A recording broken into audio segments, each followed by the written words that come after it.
everyone. Thank you for joining us. We are Jason and Donna Miller with ET Family Travel.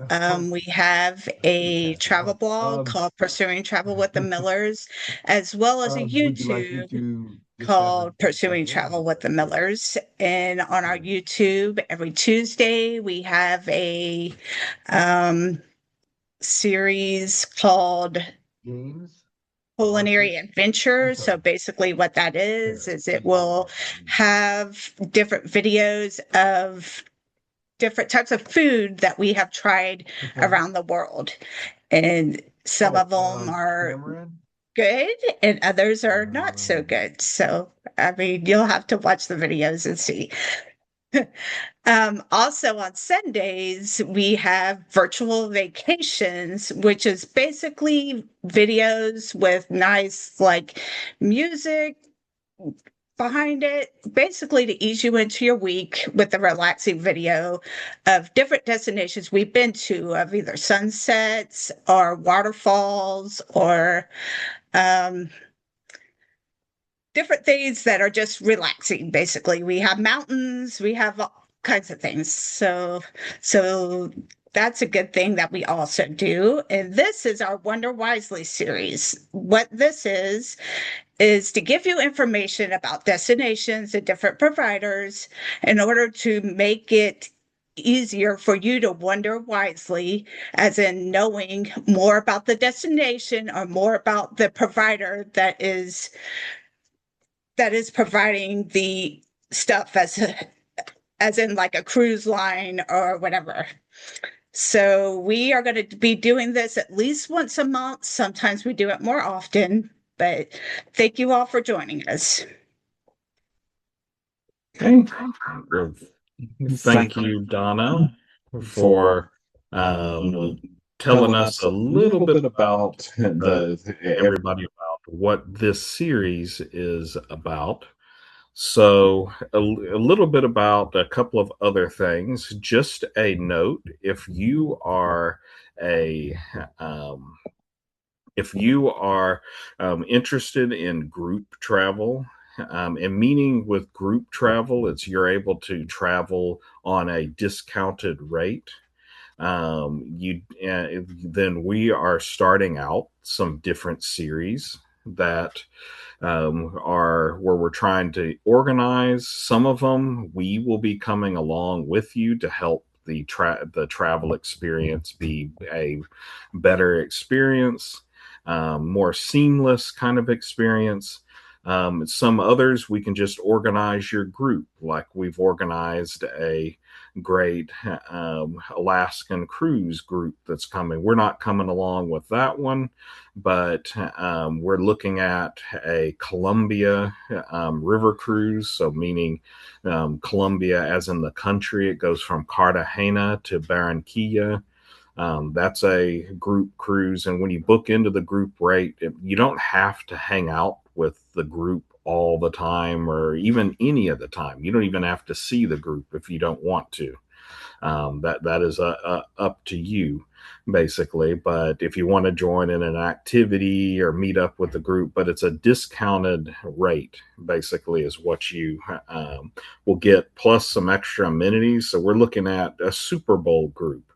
Go on a cruise and enjoy the Super Bowl or Stanley Cup, or if you like puzzles or board games, we might have a group like that where we go to a sandals resort or something like that and enjoy that, or a cruise. And also we're looking at history and culture kind of travel where we go and stay at a resort or something like that, and we do some day trips to learn about the country we're in, their culture and history, and then we head enjoy the rest of the time. So some of the kind of things that we're looking to do. And by the way, we're also at the end of this webinar, we're going to be giving away a $50 Delta Airlines gift card. You got to be present to win. So whoever the winner is, stick around. and give us your email and everything like that, and we will get you that gift card. But to the main event. So we're Alaska's an amazing place, and if it's not on your bucket list, it really should be, because it's legitimately like you've gone to a different world in many ways. And the we've been to Anchorage, which is a little bit further south, and it was just amazing, the things that we saw there, from Prince William Sound and the beautiful mountains and glaciers and things like that. Being able to go in a boat right up to a glacier. And there's so many other, like seeing where the Iditarod starts in downtown Anchorage, things like that. So, but we're bringing a place that we haven't been to yet. We haven't gone as far into the frontier, or the last frontier, you would say, as this. But we're going to be talking about Fairbanks, Alaska, and the Golden Heart of Alaska. So, I mean, we're talking about Denali and the beautiful national park that's out there. And if you really want to get away, you're tired of people and things like that, there are plenty of places in this area where you can get away from it all. So, without further ado, want to invite Ed from the Fairbanks, Alaska Tourism Board, who's going to tell us all the stuff that you can do. And I've been to a presentation series from him, and I was really surprised at how much there really is to do in the Fairbanks area. Even you can visit the North Pole, literally the North Pole. Not geographically, but in other means that you can do. That's pretty cool. Visit Santa, you betcha you can, in Fairbanks. So take it away. Oh, thank you so much. Thanks again, Jason and Donna, for giving me the opportunity to present to you guys today. I'm very excited to share my hometown of Fairbanks, Alaska with you. I'm going to go ahead and start sharing my presentation. And this is pretty much a condensed version of my entire online training program. And again, I'm really appreciative of you taking the time out of your day to listen to what I have to say about my beloved hometown. So again, we have a small and mighty team of tourism professionals directed by Bill Wright, with our tourism sales managers, Tyler Childs and Alyssa Westman. They're the ones that are boots on the ground, going to the travel adventure shows, the Go West IPWs, and all the different trade shows, spreading the good word about coming to Fairbanks, Alaska, and visiting us here in the last frontier. I am, again, Ed Mallon, the Tourism Sales and Services Associate with Explore Fairbanks, and I will have a couple of different plugs and email contact informations as we go along in case any questions come up after this presentation. And without further ado, I do have a quick little video here to share with you. Let's see. Let me make sure that the sound is on and give you a little taste of everything there's to see and do. And as we go through this presentation, I'll go into a little bit further depths about what we have.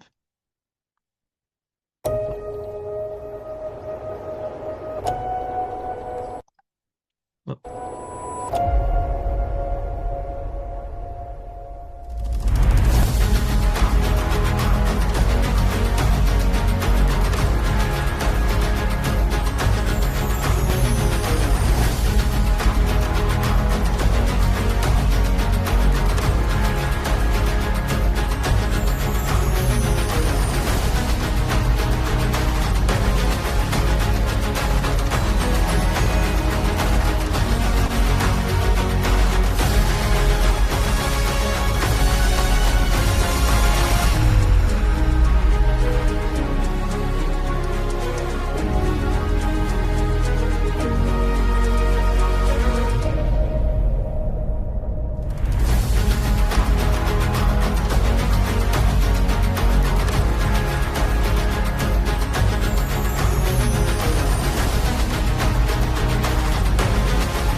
Big shout out to our communications crew for putting that video together. Again, a very quick overview of all the things there is to see and do here in the interior.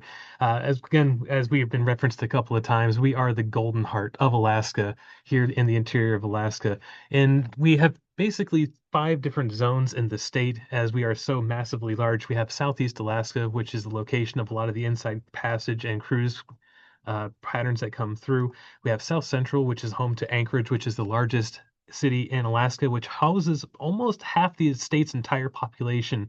Also, a number of cruise ports in the South Central area, along with Southwest Alaska. If you're seeing a video of the bears catching salmon in the streams and the rivers, this is typically where a lot of that footage is taken. Of course, we are the base camp to the Arctic of Alaska as well, and the far north. And of course, here, my home, my beloved hometown of Fairbanks. And again, we are considered the golden heart of Alaska, not only because of our gold rush history, but also the geographic location of our city, as well as just the golden heart of the people who live here. Alaska, as you may imagine, is extremely large. I like to joke, again, I'd like to poke a little bit with Jason and Donna here. If you were to cut Alaska perfectly in half, Texas would become the third largest state. In fact, the states of California, Montana, and Texas combined is roughly the size of the state of Alaska. And one other thing that I love to point out is that we only have one area code for our phones here, 907. So if you're traveling around and you see people, the 907 tag, or people with tattoos that say 907, that's proudly displaying that they are from the great state of Alaska. We are serviced year-round through the Fairbanks International Airport. Seattle is our main hub. However, in the summertime, we do have additional direct flights from various cities around the lower 48, as we call you guys. So Chicago, Denver, Minneapolis, Portland, and Seattle are our main hubs through the midnight sun season. We'll get a little bit more into what that means a little bit later on. As Jason mentioned before, that we have also the round trip inside passage cruises from Seattle. Those are the ones that typically make their way up into Anchorage. Sometimes there is an extension portion that gets into Denali National Park. However, most of them will turn around and head back south after that. It is the one-way cross Gulf of Alaska cruises from Vancouver that we typically see up here in Fairbanks, although that is not always the case. I do remember a couple of family friends who extended some time up to check us out up here, and that makes roughly for about 50% of our annual visitation during the midnight sun season, which is a pretty interesting fact here. Sorry, I forgot to take these boxes out. This is part of the quizzes that I have for my online training program. But when they come here with that Cross Gulf of Alaska cruises, they're typically spending about 7 days on the ground with overnights in Fairbanks, Denali, and Anchorage, usually about 2 nights per, and then one extra night on the arrival city, usually to acclimate to the time change, as we are 4 hours behind the East Coast. We always recommend people coming here to visit to spend an extra day or two in Fairbanks, because these programs do a really good job of highlighting a lot of the great things that we have to see and do, but it barely scratches the surface of all the possibilities. Also, if you're taking the Alaska Railroad, a thing to keep in mind is that if you are to take the entire railroad to Fairbanks to Anchorage, that is a 12-hour time commitment. That is roughly 367 road miles in between, just so that you know that if you wanted to take a full ride on the railroad, that's 12 hours. Otherwise, breaking it up between Fairbanks and Denali, they do stops in Talkeetna in the summer as well, and Anchorage as that main terminus there. You can also drive your way up to Fairbanks as well. You can take the Alaska Canadian Highway, or the ALCAN, as we call it here locally. That starts in Dawson Creek and lands up in Fairbanks. TravelAlaska.com is our statewide marketing organization that has all sorts of different information if you were inclined to do this drive. I hear it's very, very beautiful. I myself have not done it, being born and raised in Fairbanks. One of these days it's on the list. Maybe when my son gets a little bit older, it can withstand a longer period of time in the car. But again, the Alaska Canadian Highway is one of those ways that you can drive into the interior of Alaska here. And I've already mentioned the Alaska Railroad. It is a very popular way to get around, especially for people who are enthusiastic about trains. We have the Adventure class, which is served year-round, which these smaller cars are. But we also have the Gold Star service, which we have during the midnight sun season, which offers 360-degree panoramic views as you're traveling through the state. So if you don't want to drive, or you want to be able to just sit back, relax, and enjoy all the scenery, this is a perfect way to get out and about and really get out into the wilds of in Alaska. Otherwise, getting around, you typically have your regular rental cars, RVs, plenty of different places where you can pick up RVs and recreational vehicles, and also, of course, chartering bus services to get you to and from the locations. Again, just based on the size of the state, getting around is a bit of a time commitment, and the mode of which you choose that transportation can definitely impact how your itinerary is going to look when you get here. I'm actually presenting to you from the Fairbanks North Star Borough, which is the entire capsulating area of Fairbanks and the incorporated cities of North Pole. As Jason referenced before, we do have the city of North Pole just a short 15-minute drive away. As you can see, the population of the entire borough is about 100,000 people, with only about 33,000 people of Fairbanks living in the city proper. So this 100,000 people also includes the Chena Hot Springs Road, Esther, Goldstream area, and beyond.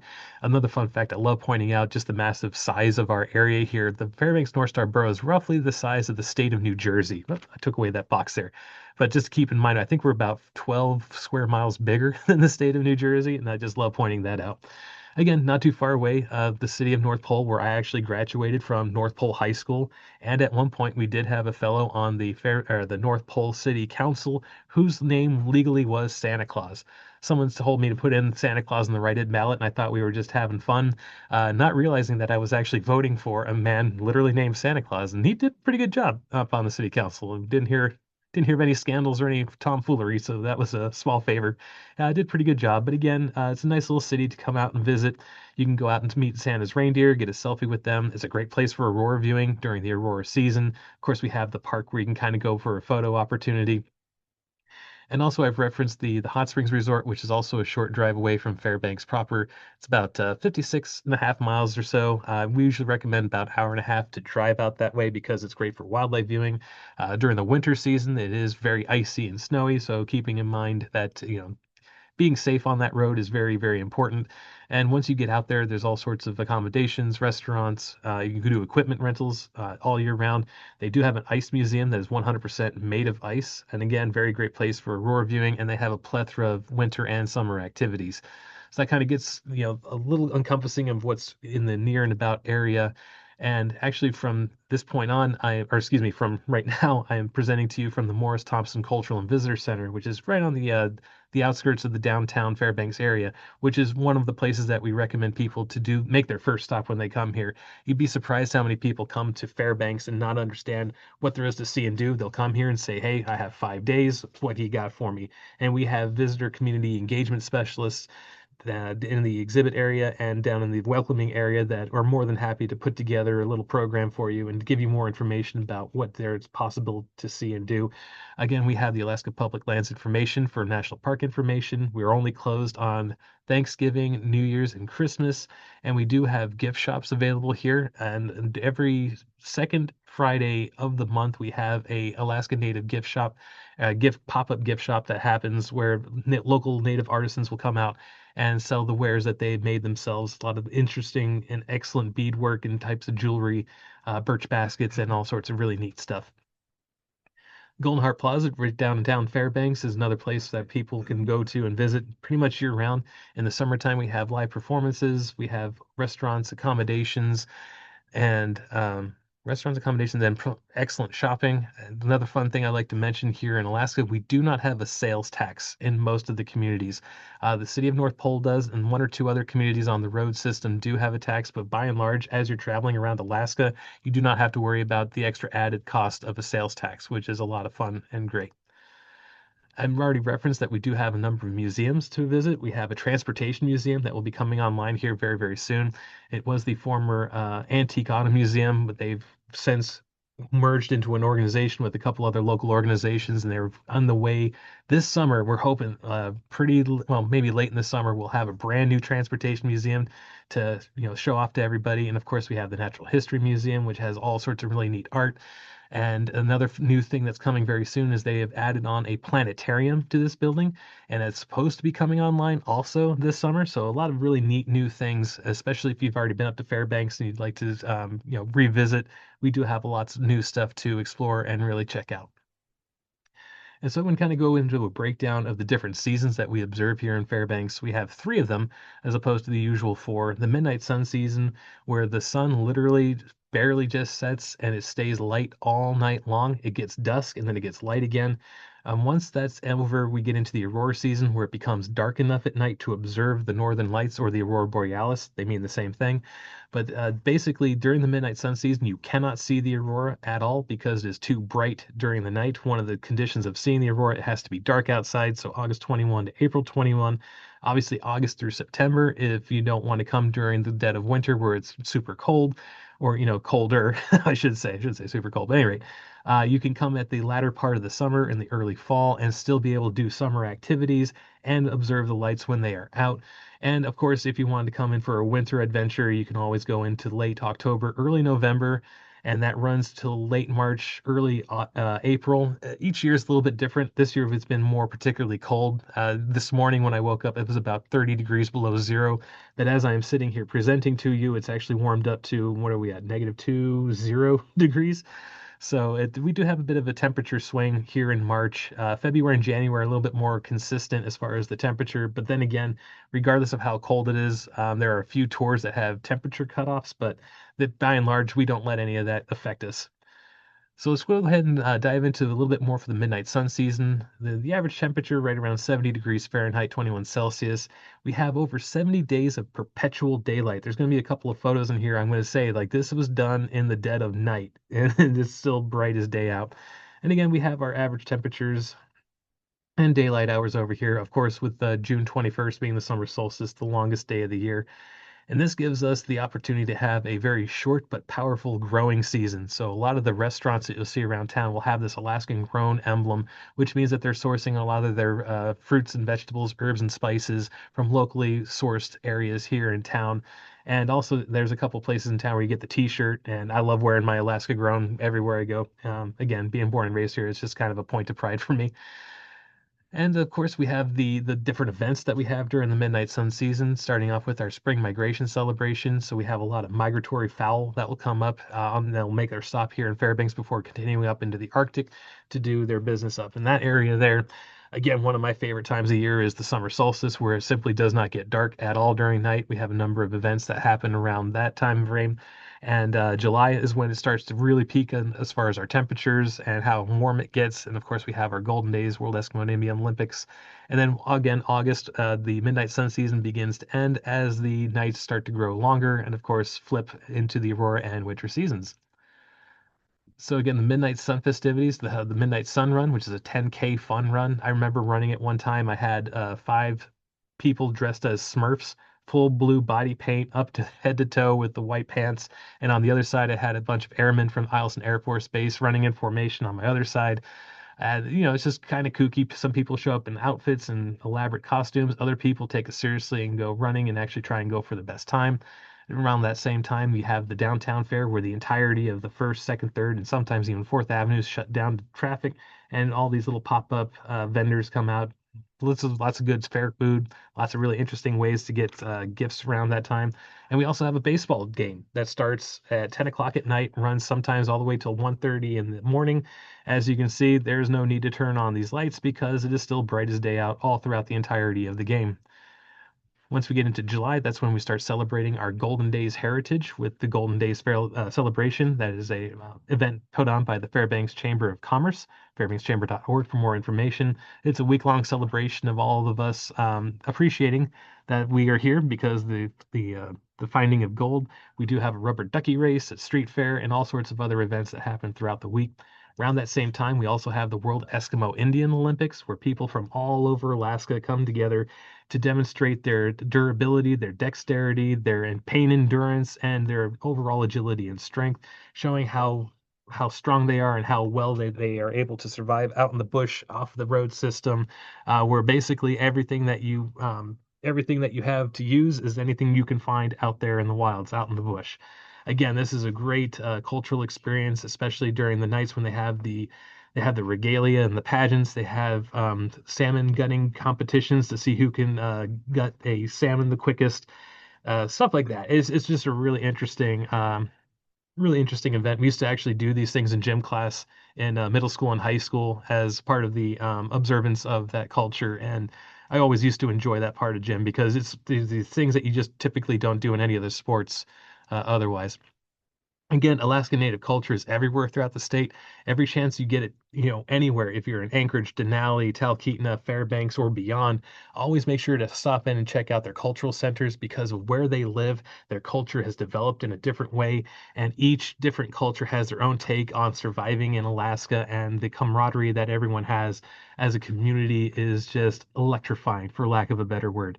Again, there's all sorts of artwork and village tours that you can see. There's a couple of artisan workshops where you can actually learn how to make and take a couple of things. You make your own earrings out of porcupine quills and the like. Again, it's just a really neat, unique thing to Alaska in general, especially here, Fairbanks and the interior.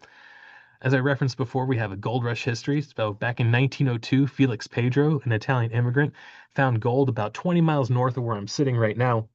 And then that created the first population boom here in Fairbanks.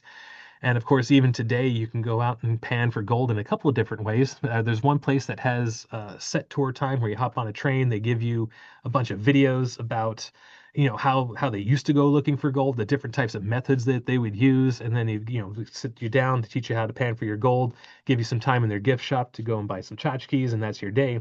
Otherwise, you can go to another location, just show up at 10 o'clock in the morning, and you can literally stay there until they close at 6 o'clock at night. Once you've done your initial sack of gold and they've taught you how to go panning for it, they point you over to a big pile of low yield dirt with a bunch of shovels and say, hey, if you want to go find more, knock yourself out. You can be here as long as you want. And the greatest thing about these tours is that you get to keep that gold that you find from these stockpiles and from these pulk sacks and take them home. And of course, they have the jewelry that you can buy on the spot and to commemorate your time searching for gold up here in the interior.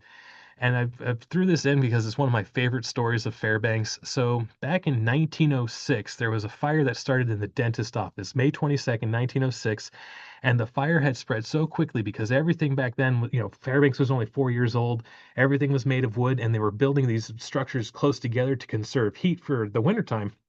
Well, come summertime, this fire broke out, and by the time the fire brigade got on scene, it was well out of control, and they only had so many fire hydrants to use to fight the fire.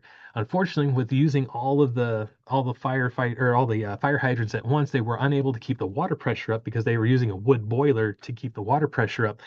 The general store manager famously said, "Wait a minute, what if we threw bacon into these boilers?" So literally, they threw slab bacon into the boilers. The pressure went up, and bacon literally saved the city of Fairbanks in 1906.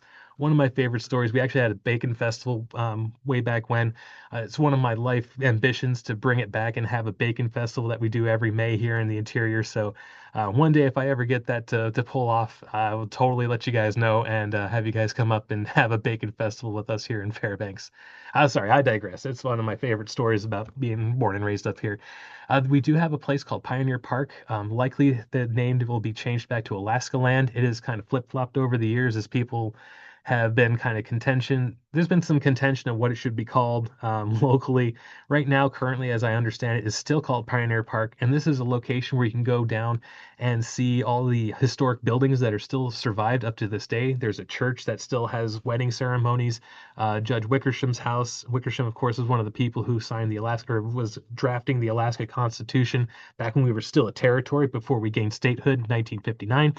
And it's a really neat place to kind of home out and go with your family as well because they have this train that goes along the perimeter. It also has this massive, brand new, state of the art playground for all the kids and little ones to play. I remember back when I was a kid, every Saturday, my brother and I would spend at least 3 or 4 hours just hanging out. There's a little putt-putt golf over here, the train station, historical parts of equipment from the early days of looking for gold. Again, it's just a great family fun. Open from Memorial Day to Labor Day every year, free to enter. Again, all sorts of museums, shops, a couple of really good eateries out there as well. A great little spot to go and visit.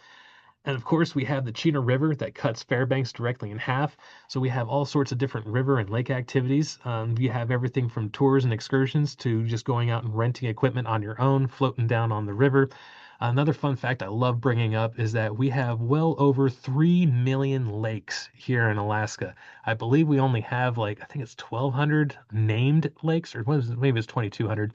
We have, a couple thousand named lakes, but we have over 3 million lakes across the state.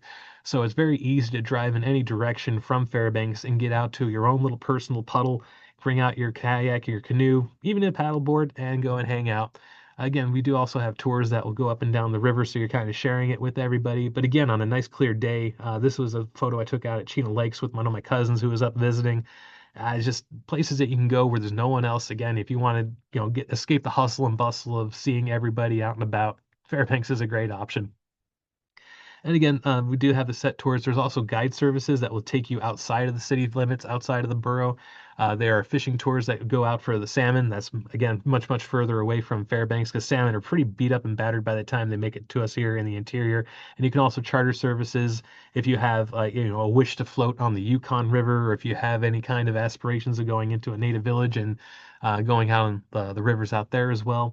All sorts of stuff for everybody. And I've already referenced fishing a little bit. Mostly what we're going for is the Arctic grayling, which is a highly sought after sport fish. There's a couple of programs I know that there's only a couple of northern regions that the Arctic grayling is found. So it's kind of when people come up to visit and they're avid fishermen, Arctic grayling is usually on that checklist of things to get because they have this really wild looking dorsal fin right up on top.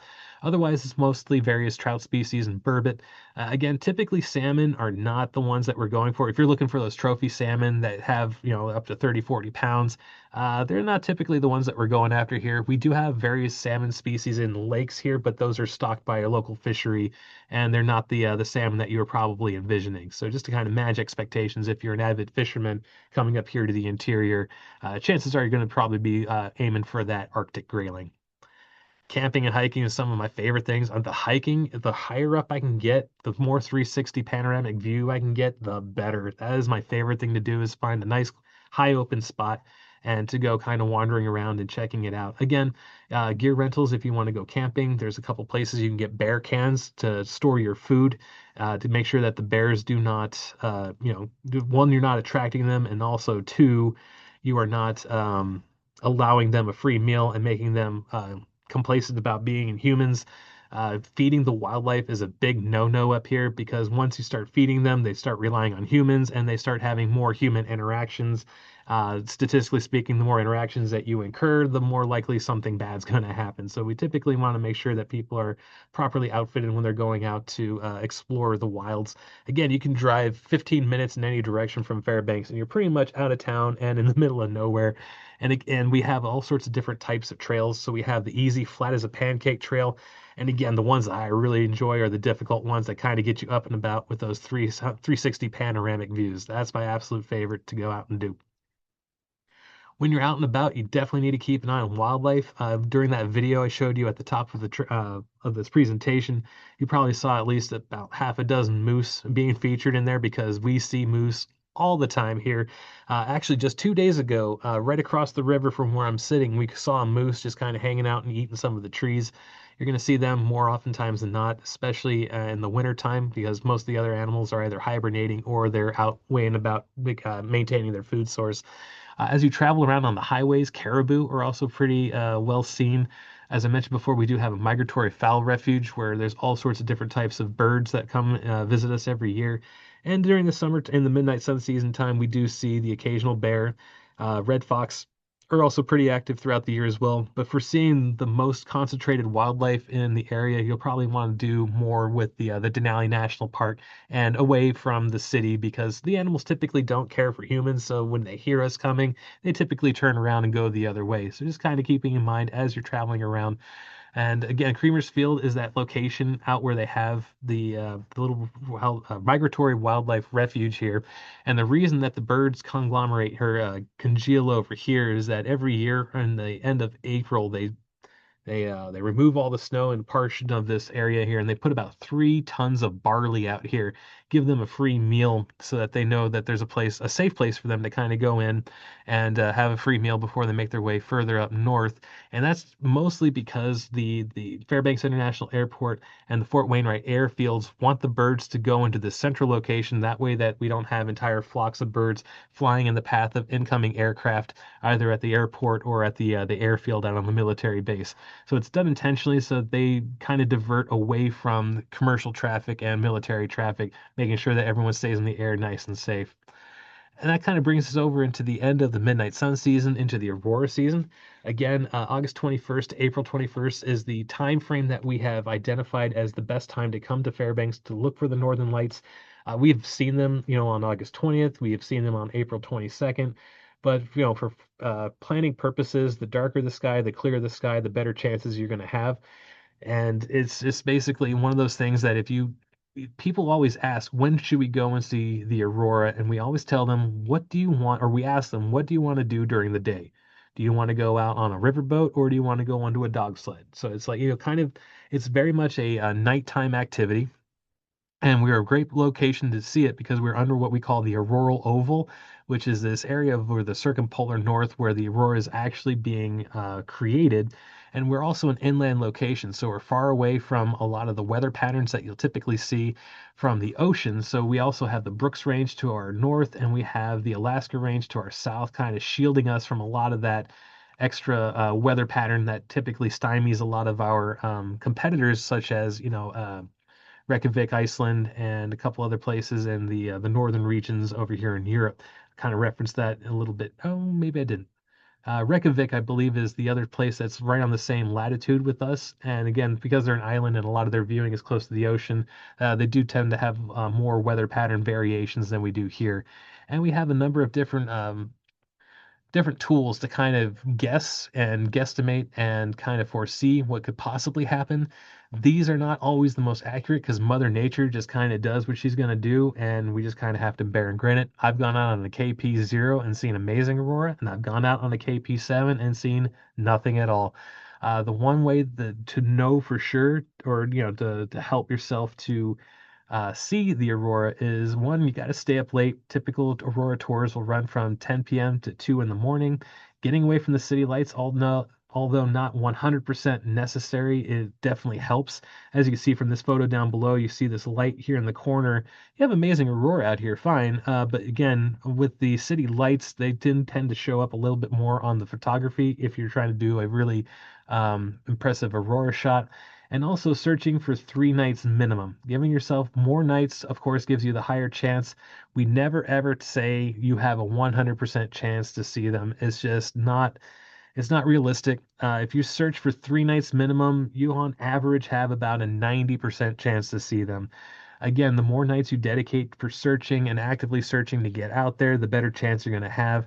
A lot of the accommodations here have an aurora wake-up call. So when you check in on that first night, you say, hey, if the aurora comes out, let me know. And they have a list of numbers, and it's usually a pretty substantial list where if the someone on the staff sees the aurora out near your location, they'll give you a call in the room and say, hey, wake up, get your gear on. There's aurora out, the south entrance or north entrance or wherever it happens to be. You can, bundle up and get out there and check it out. Again, getting out and seeing them is the best way, but we do have a couple other contingencies, and they can be seen from the city proper from time to time, which is pretty amazing. You can stay here in Fairbanks a whole 2 weeks and never run out of different ways to see the aurora or go out and looking for the aurora. You have the traditional lodges where you basically drive out to the lodge. You sit there and wait inside. Usually they have games or they have some sort of videos running, or they have guides out there just talking about living in Alaska. Aurora hunting tours where they'll take you out in one location. It might be socked in with weather. All right, let's hop back into the van. We'll drive over to the other side of town. So people who went out here tonight, this is the Murphy Dome area out this way here. They look up, it's like, man, there's a lot of clouds. We can't really see it. I know there's aurora out there. So let's hop back in and head over to, say, North Pole or somewhere a little bit closer to the Hot Springs Resort, which is where this is on the Hot Springs Road or right off the Hot Springs Road. Again, if you go up to the Arctic Circle, as you saw from the auroral oval photo, it's the auroral oval really parallels a lot with the Arctic Circle, not necessarily completely flush, but kind of as a rule of thumb, it's a pretty good bet. Once you get it further north, the closer you are to where they're actually physically happening, the easier it is to see them from time to time. Winter combo tours have become very, very popular where you're doing a winter activity while you're waiting for the northern lights to come out. So, for example, there's a bunch of ice fishing tours where you're out in your ice house. Someone says the aurora's out. You put your rod down. You go outside. You view the aurora, get your photos, and if it goes out really quick, cool. And again, the aurora can last anywhere from 30 seconds all the way to 3 hours, depending on how strong it is and where it's happening. So a lot of these tour operators are like, all right, let's give people something to do while they're waiting for the Northern Lights. And especially if the Northern Lights don't come out, at least you got yourself a winter activity off your checklist. There's self-drive options. Again, there's all sorts of different ways to get to and from places to see the Northern Lights and see the Aurora. We do offer an Aurora Borealis certificate here at the Morris Thompson Cultural Visitor Center free of charge. So if you or your family are coming out, or you have a group that's coming up, if you're a travel agent that wants to bring a group up, we can always send them to your office, or we can send them aside here at the Morris Thompson Center. We always do our best to make sure that we have Aurora Borealis certificates here available at the center free of charge for anyone who would like to take one home.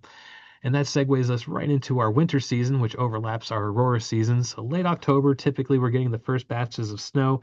And by the early parts of November, that's where we have enough on the ground to do the dog sledding and all the different types of winter activities that we have here in the interior. And one of the nuances about being here in the wintertime is that we plug in our cars. I know there's a couple of regions in the United States that do this as well. I actually took this photo just the other day. It was 35 below zero out this particular day. And since I had this thing plugged in all night long, the car turned over without any issue.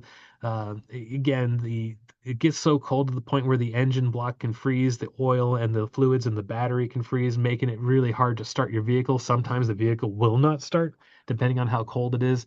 And just making sure that as you're out and about, that you have the proper winter gear. And as you can see, this was my car after one night of snow, all the way up to the top of the tires, and I had to shovel a bit of the snow to get my car door open that particular morning. So again, just kind of being aware if you're going to be driving around in Fairbanks on your own, there are a couple nuances that you kind of want to observe as you go through. So basically, once it gets cooler than 20 degrees Fahrenheit, that's typically when they recommend you to plug them in.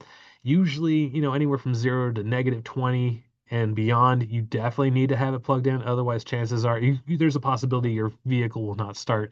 The rentals here in Fairbanks are outfitted with not only snow removal, wands and stuff like that, but they also have an extension cord. So wherever you happen to go, if there's electricity available, you're able to plug it in. There are some places, like if you go out to the Hot Springs Resort, or if you're kind of out in the wilds on your own, kind of be mindful of starting your vehicle every couple of hours just to make sure that the innards of your car continue to function properly. Dog mushing is Alaska's official state sport. Basically, back before we had roads, we only had dog mushing and riverboats during the summertime. So we still observe dog mushing as our official state sport. And there are any number of ways to go out and visit the kennels to meet the dogs. You also have sled tours during the winter season that can run anywhere from 30 minutes to multiple days. There are a couple operators that they'll teach you. They'll actually have you at school. They'll teach you how to drive your team around. On the first day, the second day, you take your team out into a remote camping site. You overnight out underneath the stars and hopefully underneath the Aurora. And on day 3, you harness your team back up and you go back to civilization. We also have a number of races that happen year round. Oh, sorry, on the training I have another one, but there's also all sorts of races. Actually, right now, currently, I believe the Iditarod International Sled Dog Race is currently underway. We have one called the Yukon Quest based here in Fairbanks, and that's in February every year. So if you're interested in meeting the dogs and just meeting some of these athletes going out in these dog sledding events, there's a couple of different ways to go out and do that as well. We do have a bit of a year-round component to this dog sledding tour where they put you on a buggy and get you out in the off season. However, this is very weather dependent. If it is too warm, the safety and well-being of these dogs is paramount. These aren't pet dogs, these are work dogs, and their safety and well-being is the top priority of every single musher in this state. So different kennels will have different philosophies about how they want to do it. There are some kennels that are right on the river where it's like, okay, we'll run them for a little bit, but then we're going to let them play in the water and cool off a little bit. But typically late summer, early fall, that's usually when it gets consistently cool enough during the day that we're able to have a more consistent availability with these summer tours. Right now, also, we have the Ice Art Championships, and we have a number of businesses around town that have these massive ice sculptures decorating the front of their storefronts. This is one of my favorite events throughout the year because the artists come up with these ingenious, intricate, and amazing ways to shape this ice. And they have the competition to the point where you can actually, as soon as they start, you can actually go into the park and watch them put these things together, ask them questions as they take their rest breaks in between the sculpting. They have their own proprietary tools that they put together to make these different textures. And it's all a competition to make the most intricate and best pieces of art that you can see. And after the competition is done, they basically let the park stay open up until all of this stuff starts to melt and go away. Again, it's one of my favorite things to hit up. I do my best to hit it every single year because every year you can tell that it's the same artist, but they come up with amazing, ingenious ways to show off their artistic style. Ice fishing is super popular as well, and a lot of these places they'll actually cook that fish for you, the fish that you're pulling out of the lake. They'll cook it right up there. If, it's a midday snack or even a midnight snack if you're doing a combo tour. And again, you'll see some wildlife every once in a while. Bald eagles will get wise and say, "Hey, I got a free meal coming," once they start cleaning up these fish. And you can do anything from a 2 hour, 4 hour, 6 hour, depending on where you're going to go and who you go with. Most of these operators no longer offer fishing licenses for whatever reason, so you have to go online, get your day fishing license, and it's like $15. Takes all of like 5-10 minutes to secure, and you don't have to worry about printing it out. Just show them a screenshot on your phone that you actually purchased it with your name, and you're all good to go. And most of them will provide all the equipment and setup. There are a couple of ways to go out on your own and do it. However, I'd highly recommend doing a tour first to kind of get the flow of how everything runs. Otherwise, like most other winter destinations, we have all sorts of different types of outdoor winter activities. Again, equipment rentals anywhere from a couple hours to multiple days, depending on how far you want to go out and about. Reindeer tours are all throughout the year. We've referenced them a couple of times, but you can either go hike with them. There's a couple of accommodations that are right next to a reindeer pen. Again, you can always go out to see Santa's reindeer as well if you wanted to go out and check them out. Snow machine tours. I don't know why we call them snow machine tours, but we do. Most of the rest of the world call them snowmobiles. But again, this is another fun way to get out and about. It's a super exhilarating way, especially, you go follow the leader for a little bit. They'll find you a nice wide open place to just let her loose and rip open. Thing to keep in mind though, if you want to do a snow machine tour, you do need to have a valid driver's license. For those who do not, they'll be riding behind them and just enjoying the ride in that way. But just keep in mind, if you're going to do some snow machine tours, you'll need a driver's license to do that legally. So we talked a lot about Fairbanks in the area, so we're going to talk about a couple of the highlights outside of Fairbanks. So one of which, of course, is Denali National Park, which is open from mid-May to mid-September during the midnight sun season, a short drive or ride south from Fairbanks. It's about a 2.5 hour drive by car or a 4.5 hour time commitment on the Alaska Railroad. Once you get in there, it is basically a long stretch of shops and let's see here, the canyon, so a long stretch of shops and tour offices up here on the park's highway. There are more accommodations out in Healy and out towards Cantwell, but the vast majority of shopping and tour offices that you're going to interact with are right here along this main stretch we refer to as the canyon. And of course, there are a number of accommodations in this area. This is kind of the bottleneck. If you know that you're going to make a trip up into Denali National Park, secure your accommodations first and foremost. There are a limited number of room nights, and the cruises do spend a lot of time in here, so they do fill up pretty quickly.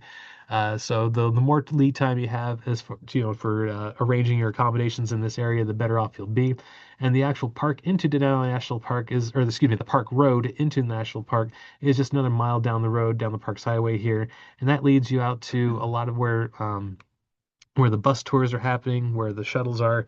It's also where the visitor center is. Let me see here. I think that slide did not make it. So we do have a visitor center out there with a couple of other different information resources. There's a lot of hiking trails out that way as well. And once you get into Denali National Park, you get to do there's a bus tour that you can do, or there's a shuttle. Those are the only activities in the park proper. Everything else is just out in the surrounding area of Denali, the aforementioned Healy and Cantwell areas. Now, this is just a short list of some of the things that you can possibly see and do in that Denali area. Recently, they've added an Arctic Circle component. So if you're not going to make it all the way up to Fairbanks and you have this urge to see the Arctic Circle or to go beyond the Arctic Circle, that is actually a possibility from Denali now. Photography hikes, of course, are really, really popular because it's an extremely scenic area. Again, the hiking trails, a lot of the photos that you'll see throughout this presentation are me on these hiking trails enjoying the great wilds of Alaska. We do have a little bit of winter availability in Denali. However, it's only the first 13 miles of that road, not right up until you get into the entrance of the park. You can drive your personal vehicle up until that point, but then you have to turn around. The Murray Science and Learning Center becomes the official visitor center, and they do have some free snowshoe rentals that you can do to go out and kind of see and explore a little bit more on your own. And the Alaska Railroad does do some operations in the latter part of the winter, usually mid-February all the way through April. And as I mentioned earlier before, we are the base camp to Alaska's far north and Arctic. We are only about 140 miles as the Raven flies, or 225 kilometers if that's how you identify with your mileage. But needless to say, that we're really close by, and there's a lot of easy ways to get to and from the Arctic, which are very enjoyable. Mostly, the fly tours, the fly drive tours, those are the most common and popular. The drive tours are also available as well, but those are a big time commitment. Usually that's like a 16-hour day to go driving up to the Arctic Circle sign, then coming back. There's some native village visits, and this is a year-round activity. You can do this during the summer or the winter, depending on what time you happen to be coming up. I already mentioned that we do have the Arctic Circle sign, which is one of those big photo opportunities that you always want to make sure to stop and take time for, especially if you're doing one of the ground tours. And a lot of these tours will also offer an Arctic Circle certificate of their own. We do offer them here for people who do that trip on their own here at the Morris Thompson Center. Just like the Aurora certificates, they're free of charge, and they're just an extra service that we include here at the Morris Thompson. For those aforementioned people who do the drive on their own, it is extremely important to keep in mind that there are very limited services in between points of interest. From Fairbanks to Living Good to where the Yukon River is crossing here, or no, to the Yukon River crossing, excuse me, Coldfoot and Wiseman, and then Dead Horse. So this is again, there's no cell service, there are no emergency services, there are no gas stations, convenience stores. Once you leave these little blue stars here, you are very much out on your own, basically paralleling the Alaska pipeline all the way up north into the Prudhoe Bay Dead Horse area. And if you're going to do this drive on your own, a special rental vehicle is required. When you rent a vehicle here in Fairbanks, you are going to sign a waiver at checkout saying that you will not drive on the Dalton Highway and any unpaved roads. These are extremely important to observe because if you do break down out on those roads, you are very much at the mercy of whoever happens to be sharing that road with you. Some people will stop and some people will not, depending on the day that they're having. So again, just making sure that you have a specialized rental vehicle with a CB radio, sat phone, emergency equipment, emergency rations. It's very, very important to do it safely. And again, as I mentioned before, it's great for Aurora viewing during the Aurora season and beyond. One of these photos I actually took on a fan tour between Wiseman and Coldfoot on an overnight tour that I did. But one of the best Auroras I ever saw in my entire life. So this very short of the long of it. There's so much more that I could possibly share about Fairbanks and but yeah, again, my hometown. As you might be able to tell, I'm pretty passionate about sharing anything I can with you about my home. But explorefairbanks.com is a great place to go and get more information. If you are a travel agent or a tour operator that has needs of any images for any kind of promotional materials, fairbanksphotos.com is where you can download free videos or free photos and images for your marketing purposes. We have visitor guides available for anyone who would need them. You can also follow us on social medias, the Facebooks, the Instagrams, and the YouTubes, of course. And we do have a radio station, or excuse me, radio show. No, I took that out. Never mind. We do have a KFR 660 AM radio show that we have an archive for. And I did include the emails of our team down below in case you ever wanted to follow with more information. And this whole thing that I've just done is basically a very abridged and condensed version of our online training. If you're interested in learning more about Fairbanks in general, I highly recommend following the QR code to register for our online training. We do have another programs that I do a little bit more information about. And of course, if you want to become FAMS certified, we will also get you the certificate of completion if you are to take our first general quiz and training. And I think for the good of the order, again, I really appreciate Jason and Donna for inviting me to present to you today and giving me the opportunity to share my hometown. I am Ed Mallon, can be reached at emallon at explorefairbanks.com. Again, I do truly appreciate your attention. Well, once again, that's an amazing, and like I told everybody here, I mean, it's a different world with just so many interesting things. We're going to ask a couple of quick questions, and then do our drawing. But before that, when we were even in Anchorage, a fun kind of story that we were driving along near the Anchorage airport. It's in a suburban area, plenty of homes, and we look way in front of us and we say, "Whoa, what is that?" Like racing towards our car. It was a moose, and it was a really big moose that was taller, like with the antlers, was taller than the SUV we were in.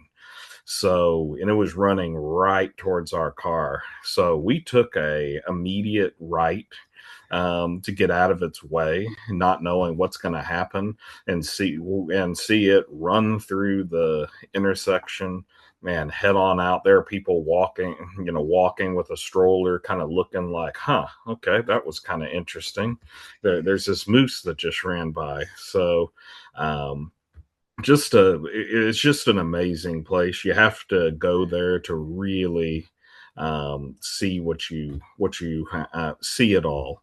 But a quick question for you: are there any golf courses in the general area? We got a, question in the chat from that. In Juneau, Fairbanks, or Alaska. I mean, in Anchorage. I Mhm. mean, that where you can do a little bit of golfing and then also do some sightseeing. Yeah, we do have if you are military personnel in the military ID, we have a really nice golf course on the Fort Wainwright military base.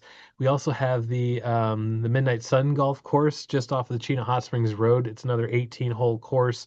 And we also have an honorable mention to disc golf. We have a couple of disc golf courses around here. So those who are up for the disc golf, we do have some options for them. But it's basically just those two. Only one that's publicly available, and the other one is on the military base. So you will need either a sponsor to get on or a military ID to access. But yes, we do have some limited golfing. And I know that there's one also called the Black Diamond Golf Course down in the Healy area, between Denali and Healy. Maybe it was Cantwell. In the Denali National Park area, we also have one.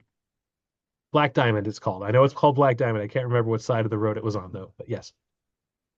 Another kind of cool little story, because I remember from the training that if I'm remembering correctly, and I remember this was a quiz question, Okay. that you can see Denali around 30% of the time, usually because of the weather patterns. You could get it could be clouded over. We were down in Anchorage, and it was a completely clear, day, and we step out of we're staying at the Hilton in downtown Mhm. Anchorage, and we walk out to the rental car, and says, whoa, that's a massive mountain out there. What is that? That we were seeing Denali way in the distance. We could tell it was a long way away. So we were fortunate enough to see it all the way from Anchorage. But the rest of the time didn't get to see it, but we did see it then. Yeah, actually, there's a let's see if I can click over. So at the very beginning, when I have the photo of the different car rental options, there was a photo of a car driving on the highway, and that was between Fairbanks and Nenana. You can be on just about any highway in Alaska and catch a glimpse of the mountain. There it is. Yeah, right here.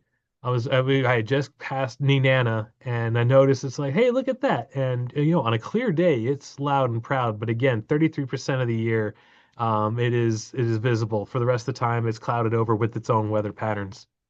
And that's what it looked like, except further distance. But we just see this massive, like, wow, that's impressive.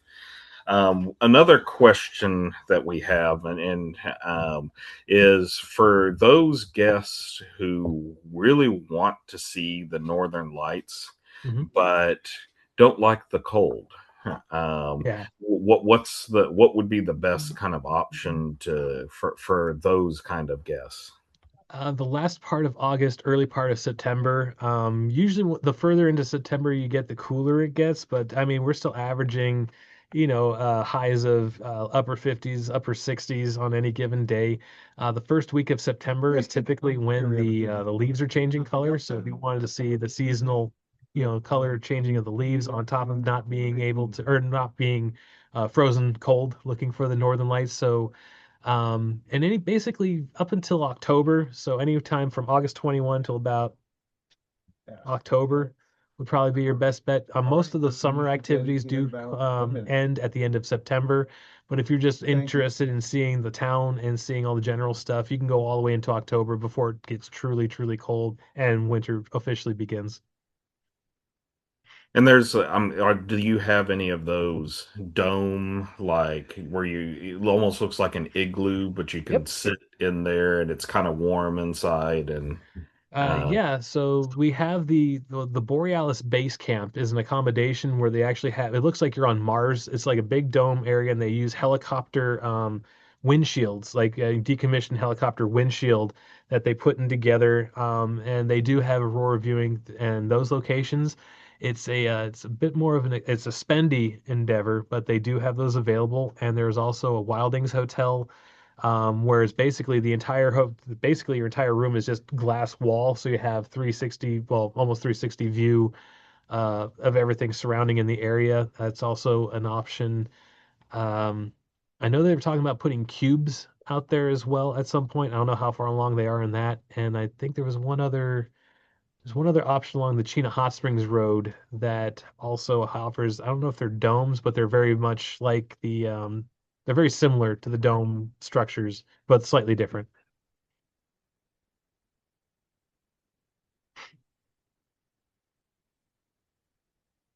so I mean there hot spring kind of options as well, like you can view it from a hot spring or uh Kinda, yeah. So the Chena Hot Springs Resort is the one that's developed that people can actually drive to and publicly access without taking a special tour or a helicopter into a remote area.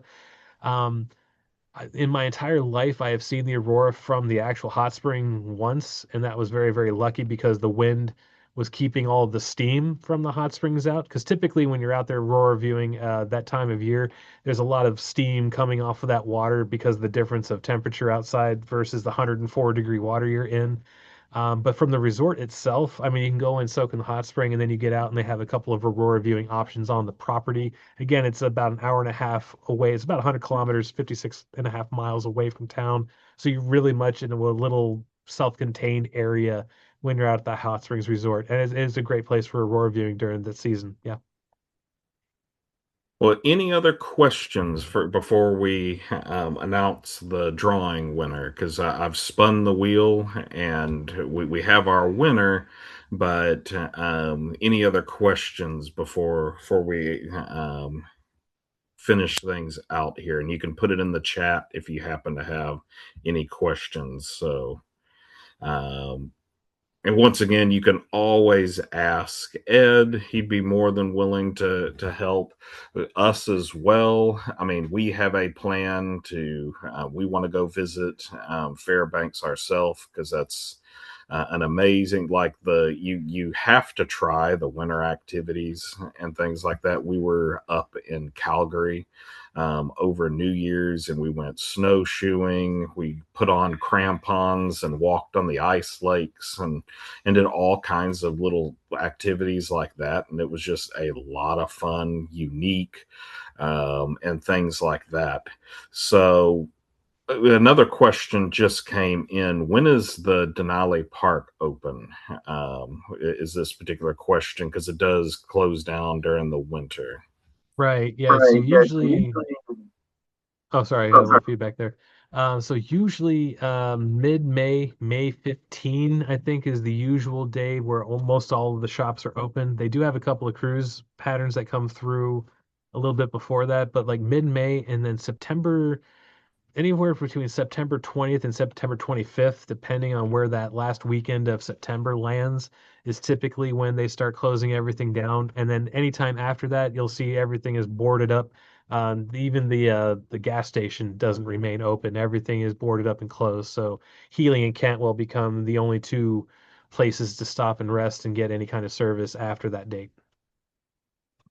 Yeah, and that the Dalton Highway, I mean, that looks like a true ultimate adventure that almost like the End of the Wild book. It kind of in a way, but just hopefully a lot less bad tragedy at the end of it. But yeah, Yeah. that we want to go up to the Arctic Circle, but probably not drive it ourselves during that. Just to for we're more cautious minded, but It's hey, it more looks enjoyable taking a tour. You don't have to worry about who's on the road. You can just enjoy the sights and the scenes. I would, especially if you're not used to driving in snow and ice like we are. Even I won't drive that on my own. I would rather have someone else drive it because one, I don't have the experience of, I don't know where all the curves and everything is. And you have the big ice road truckers out there as well. You have the big haul trucks that you're sharing the road with, and they're moving. They're comfortable on that road. I am not. It's just us here in Texas we're very used to ice driving. I can tell you that, and I'm being very sarcastic. This is we canceled a tour because we're going to drive down to Seward from Anchorage, but there were reports of ice and accidents all over the road and everything. We said, yeah, we're not going to drive down there because we definitely have, like, if we get a tiny bit of snow here in Houston, the city shuts down, and snow day, stuff like that. So very, very different world. With that being said, the winner of the gift card is Wayne Schwartz. So you've won a $50 Delta gift card for your next trip. So once again, like next month, we're tentatively, our guest is going to be Century Cruises, which is a cruise line that does cruises in China. So it'll be a completely different, we've had Caribbean islands. Now we've had Alaska, which is the legitimate polar opposite, pun intended.